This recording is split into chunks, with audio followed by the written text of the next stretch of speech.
আজকে আমরা মৌল সম্পর্কে বিস্তারিত আলোচনা করব। মৌল সম্পর্কে আলোচনা করার আগে আমরা আগে পরমাণু সম্পর্কে জানি, ঠিক আছে? পরমাণু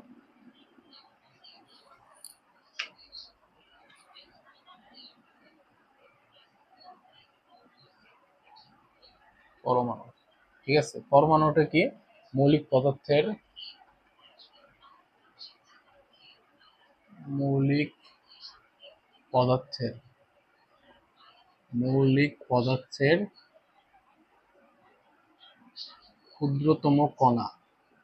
মৌলিক পদার্থের ক্ষুদ্রতম কণাটাই হচ্ছে আমাদের পরমাণু। আমরা দুইটা পরমাণু মডেল পড়ছি, বেশ আলোচিত দুইটা পরমাণু মডেল। সেটা হচ্ছে আমাদের এক নম্বর ছিল রাদারফোর্ডের রাদারফোর্ডের পরমাণু মডেল, আর একটা পড়ছে হচ্ছে আমাদের বোর পরমাণু মডেল। বোর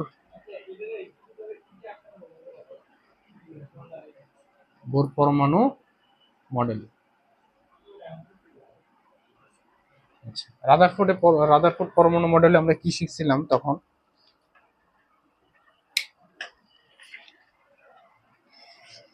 দেখো,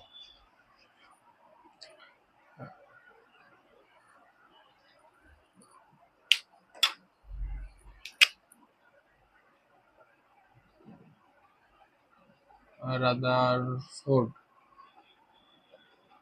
পরমাণু মডেল রাদারফোর্ড পরমাণু মডেল রাদারফোর্ড পরমাণু মডেল থেকে আমরা কি শিখছিলাম? যে পরমাণুর কেন্দ্রে কি থাকে? নিউক্লিয়াস থাকে, ঠিক আছে? পরমাণুর কেন্দ্রে থাকে নিউক্লিয়াস, এবং সৌরজগতে যেমন গ্রহ গুলা সূর্যকে কেন্দ্র করে চারদিকে পরিভ্রমণ করে, নিউক্লিয়াসকে কেন্দ্র করে তেমনি ইলেকট্রন সমূহ চারদিকে পরিভ্রমণ করে। এই বিষয়গুলো কিন্তু আমরা এখান থেকে শিখছি, ঠিক আছে? কিন্তু এর কিছু সীমাবদ্ধতা আছে বাস্তবে। যেমন আমরা যদি কল্পনা করি, যেমন যে গ্রহগুলো আছে সূর্যকে কেন্দ্র করে ঘুরতেছে, হ্যাঁ, সূর্যকে কেন্দ্র করে গ্রহগুলো ঘুরতেছে, কিন্তু এরা তো চার্জ নিরপেক্ষ, এদের তো চার্জ নাই। কিন্তু আমাদের ইলেকট্রন এবং প্রোটন এবং নিউক্লিয়াস প্রত্যেকের কিন্তু আমাদের ইলেকট্রন এবং প্রোটন, বিশেষ করে ইলেকট্রন এবং প্রোটন দুইটারই কিন্তু কি আছে? চার্জ আছে। যেমন ইলেকট্রনের চার্জের মান কত? -1.6 × 10⁻⁻19 কুলম্ব। আর প্রোটনের আমাদের পজিটিভ 1.6 × 10⁻⁻19 কুলম্ব, ঠিক আছে? একটা ধনাত্মক চার্জ যুক্ত আর একটা ঋণাত্মক চার্জ যুক্ত। তাহলে আমাদের যে বিষয়গুলো আমরা সীমাবদ্ধতায় পড়ছিলাম, যে চার্জ যুক্ত বস্তুর সাথে চার্জহীন বস্তু আসলে তুলনা করা সম্ভব না, ঠিক আছে? আবার ইলেকট্রন সমূহ কিভাবে নিউক্লিয়াসের চারদিকে পরিভ্রমণ করতেছে, এই বিষয়গুলো কিন্তু রাদারফোর্ড পরমাণু মডেলে ক্লিয়ার করে বলা ছিল না, ঠিক আছে? এইগুলো ছিল ওইখানকার সীমাবদ্ধতা। আবার আমরা বোর পরমাণু মডেলে কি শিখছিলাম?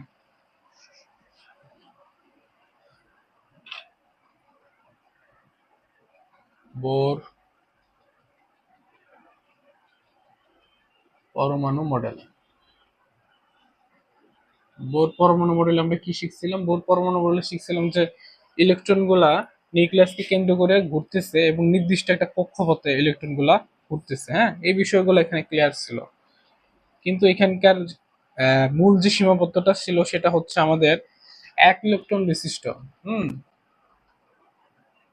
এক ইলেকট্রন বিশিষ্ট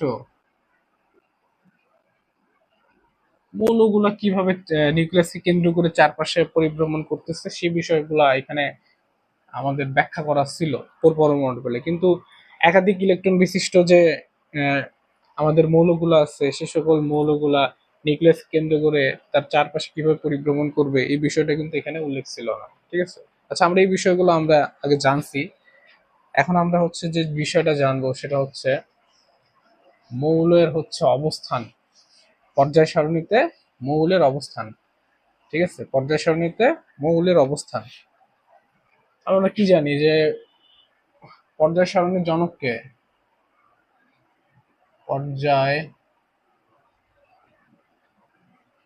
সারণীর জনক হচ্ছে আমাদের রুশ বিজ্ঞানী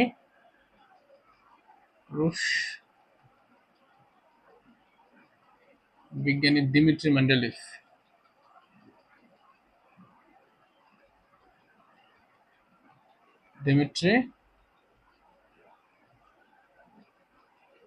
রুশ বিজ্ঞানী দিমিত্রি মেন্ডেলিভ হচ্ছে আমাদের পর্যায় সারণীর জনক। তিনি যখন সর্বপ্রথম পর্যায় সারণী নিয়ে কাজ করেন তখন মৌল সংখ্যা কতটি আবিষ্কৃত হয়েছিল? আমাদের 63টি মৌল। হ্যাঁ, 63টি মৌল নিয়ে তখন কাজ করেন। এখন বর্তমানে আমাদের সর্বশেষ তথ্য অনুযায়ী মৌল সংখ্যা কতটি? 118টি। কতটি মৌল? 118টি মৌল। 118টি মৌল, ঠিক আছে, 118টি মৌল। আর আমাদের গ্রুপ আছে কতটি? গ্রুপ আছে আমাদের 18টি। পর্যায় আছে কতটি? পর্যায় আছে আমাদের 60টি। ঠিক আছে, পর্যায় আছে আমাদের 60টি। আচ্ছা, পর্যায় আছে আমাদের 60টি। এখন এই যে মৌলগুলো আছে, মৌলগুলোর মধ্যে কি কি থাকে? ইলেকট্রন থাকে, প্রোটন থাকে, তারপরে হচ্ছে আমাদের নিউট্রন থাকে। ইলেকট্রন, প্রোটন এবং নিউট্রন। আমরা কি জানি যে হচ্ছে মাঝখানে যেটা থাকে সেটা হচ্ছে নিউক্লিয়াস। হ্যাঁ, নিউক্লিয়াসকে কেন্দ্র করে ইলেকট্রন সমূহ চারপাশে হচ্ছে আমাদের পরিভ্রমণ করে বা ঘুরতে থাকে। ঠিক আছে, মাঝখানে যেটা থাকে প্রোটন আর নিউট্রন। নিউক্লিয়াস সমান হচ্ছে আমাদের নিউক্লিয়াস। এখানে সমান সমান আমাদের কি? প্রোটন প্লাস হচ্ছে নিউট্রন। প্রোটন প্লাস হচ্ছে নিউট্রন। প্রোটন প্লাস হচ্ছে আমাদের নিউট্রন। নিউক্লিয়াসের মধ্যে থেকে প্রোটন এবং নিউট্রন, এবং বাইরের শেলে কি থাকে? ইলেকট্রন। বাইরের শেলে থাকে আমাদের ইলেকট্রন। বাইরের শেলে থাকে আমাদের ইলেকট্রন।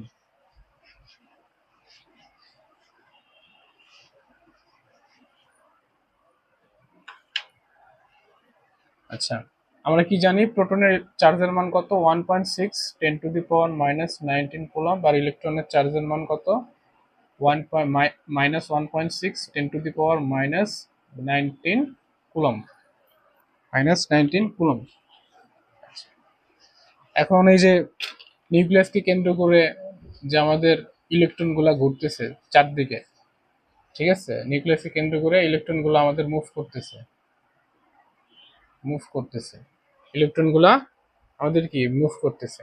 এখন যে বিষয়টা আমাদের জানতে হবে সেটা হলো ওই যে প্রত্যেকটা পর্যায়ে কতগুলো ইলেকট্রন থাকে। প্রত্যেকটা পর্যায়ে তো সমান সংখ্যক ইলেকট্রন থাকবে না। প্রত্যেকটা পর্যায়ে তো সমান সংখ্যক ইলেকট্রন থাকবে না। প্রত্যেকটা পর্যায়ে তো সমান সংখ্যক ইলেকট্রন আমাদের থাকবে না। যেমন হচ্ছে আমরা কি জানি? প্রথম যে শক্তি স্তর সেটারে আমরা হচ্ছে কে দ্বারা প্রকাশ করি? দ্বিতীয় শক্তি স্তর এল, তৃতীয় শক্তি স্তর এম, তৃতীয় শক্তি স্তর ছিল আমাদের কি? এন। প্রথম শক্তি স্তর ছিল আমাদের কে, দ্বিতীয় শক্তি স্তর এল, তৃতীয় শক্তি স্তর ছিল আমাদের এম, চতুর্থ শক্তি স্তর ছিল আমাদের হচ্ছে এন। আচ্ছা, একটা শক্তি স্তরে কতটি ইলেকট্রন থাকে সেটা আমরা হচ্ছে 2n², এটার মাধ্যমে আমরা জানতে পারি। হ্যাঁ, এই সূত্রের মাধ্যমে 2n²। এন এর মান যখন 1, তাহলে 2 ইন্টু 1 এর উপর স্কোয়ার, 2 ইন্টু 1 সমান কত? 2। অর্থাৎ প্রথম শক্তি স্তরে ইলেকট্রন সংখ্যা কতটি আমাদের? 2টি। প্রথম শক্তি স্তরে ইলেকট্রন সংখ্যা 2টি। এই সূত্রের মাধ্যমে আমরা যখন 2n² এর জায়গায়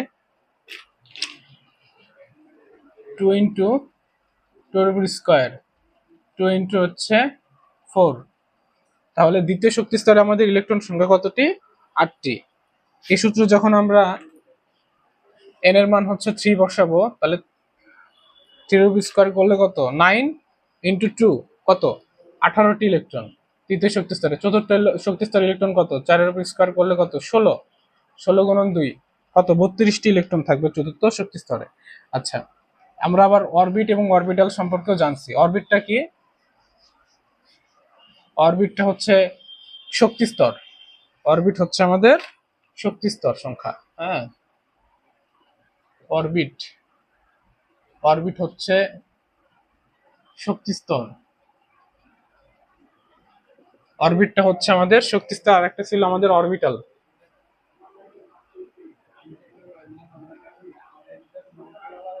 অরবিটাল, অরবিটালটা কি, যে একটা শক্তি স্তরের একটি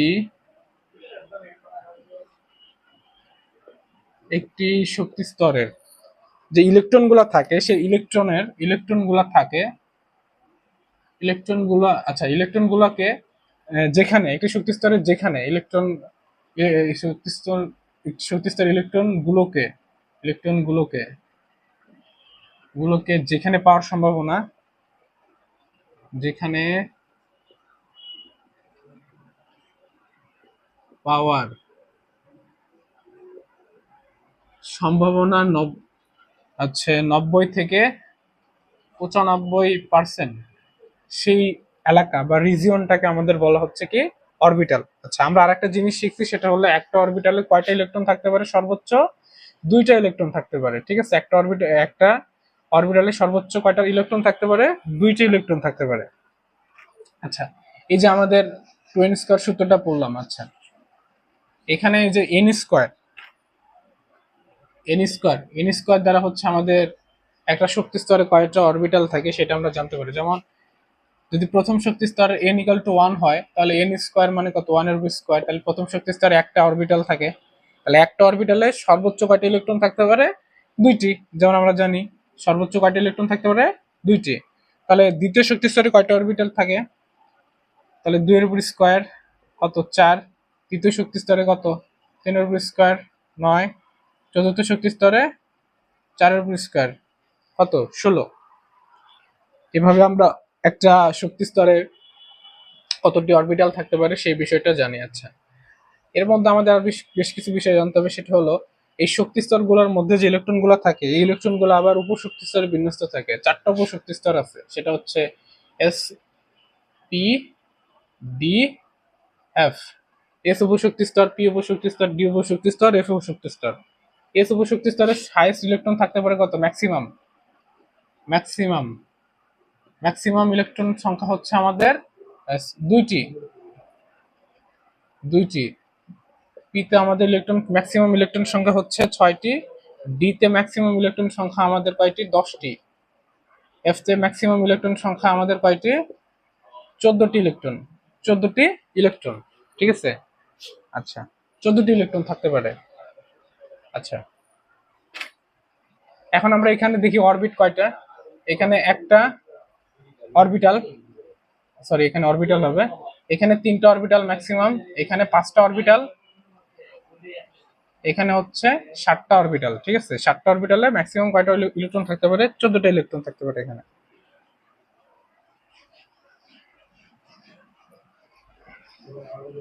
আচ্ছা, এখন আমরা একটা মৌলে পর্যায় সারণীতে কয়টা মৌল আছে, 118টি মৌল। 118টি মৌলে কোথায় কোন মৌলের অবস্থান, অর্থাৎ গ্রুপ সংখ্যা এবং পর্যায় সংখ্যা কিভাবে নির্ণয় করা হয়, এই বিষয়টা একটু জানবো। ধরো হচ্ছে আমরা সোডিয়াম নিয়ে কাজ করলাম। হ্যাঁ, সোডিয়ামের পারমাণবিক সংখ্যা কত, 11। ইলেকট্রন বিন্যাস যদি করি এটার 1s2, 2s2, 2p6, 3s1। আচ্ছা, এখন যদি সর্ববৈশ্বিক শক্তি স্তরে ইলেকট্রন যদি উপশক্তি স্তর পর্যন্ত বিন্যস্ত থাকে, তাহলে এস এর যে ইলেকট্রন গুলো থাকবে সেটাই হচ্ছে এটার গ্রুপ নাম্বার। ঠিক আছে, এটার হচ্ছে গ্রুপ নম্বর। তাহলে সোডিয়ামের গ্রুপ নম্বর কত, সোডিয়ামের গ্রুপ নম্বর হচ্ছে 1। আর হাইয়েস্ট এন এর মান, যেটা হচ্ছে এন, হাইয়েস্ট এন এর মান হচ্ছে আমাদের পর্যায় সংখ্যা। তাহলে হাইয়েস্ট মান এখানে কত, 3। তাহলে এখানে পর্যায় কত, পর্যায় হচ্ছে আমাদের কত, 3। ঠিক আছে, পর্যায় আমাদের 3।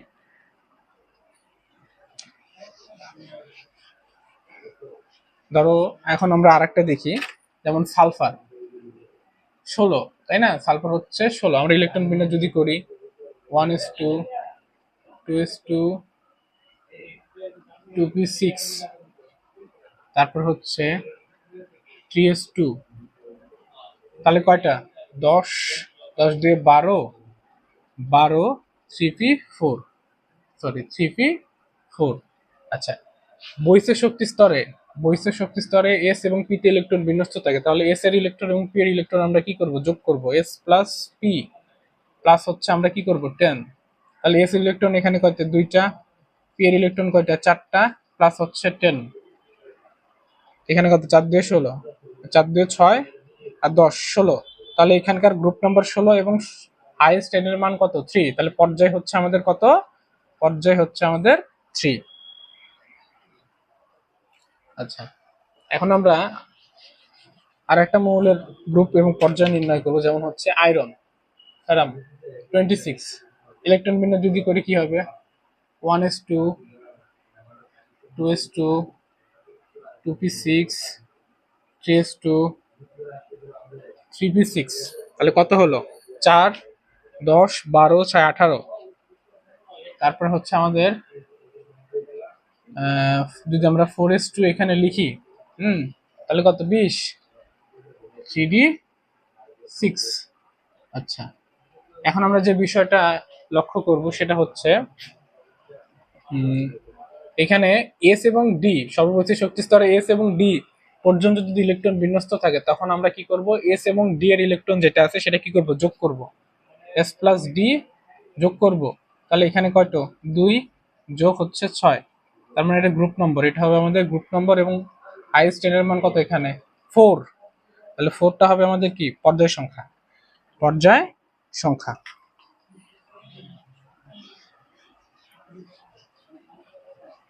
ঠিক আছে। আচ্ছা, আমাদের আরেকটা বিষয় সেটা হচ্ছে ইলেকট্রন হচ্ছে আগে 3D-তে আগে ইলেকট্রন প্রবেশ করে, না 4s-এ ইলেকট্রন আগে প্রবেশ করে, এই বিষয়টা একটু ক্লিয়ার করব। 4s-এ 3D-তে আগে ইলেকট্রন, 3D না 4s-এ আগে ইলেকট্রন প্রবেশ করে, প্রবেশ করে। আচ্ছা, এটা জানার জন্য আমাদের যে জিনিসটা জানতে হবে সেটা হলো সহকারী কোয়ান্টাম সংখ্যা। হ্যাঁ, সহকারী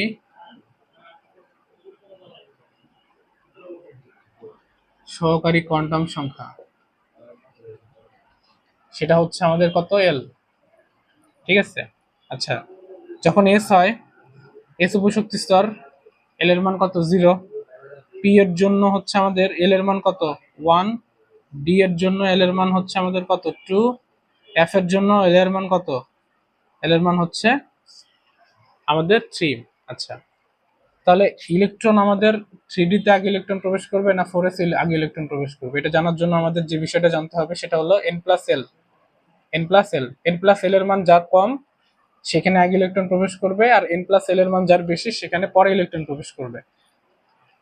আমরা যদি 3D 4s 3D নিয়ে কল্পনা করি, তাহলে কি গণনা করতেছে, এখানে এন এর মান কত, 3, আর এল এর মান কত, এল এর মান হচ্ছে 2, তাহলে এন প্লাস এল সমান কত, 3 + 2 সমান কত, 5। আর 4s এর জন্য কত, এন এর মান হচ্ছে আমাদের 4, এস এর মান কত, 0, এস এর মান 0, তাই এন প্লাস এল সমান কত, 4 + 0 সমান হচ্ছে 4। 4s এর জন্য এন প্লাস এল এর মান কত, কম, তার মানে 4s এ ইলেকট্রন আগে প্রবেশ করবে।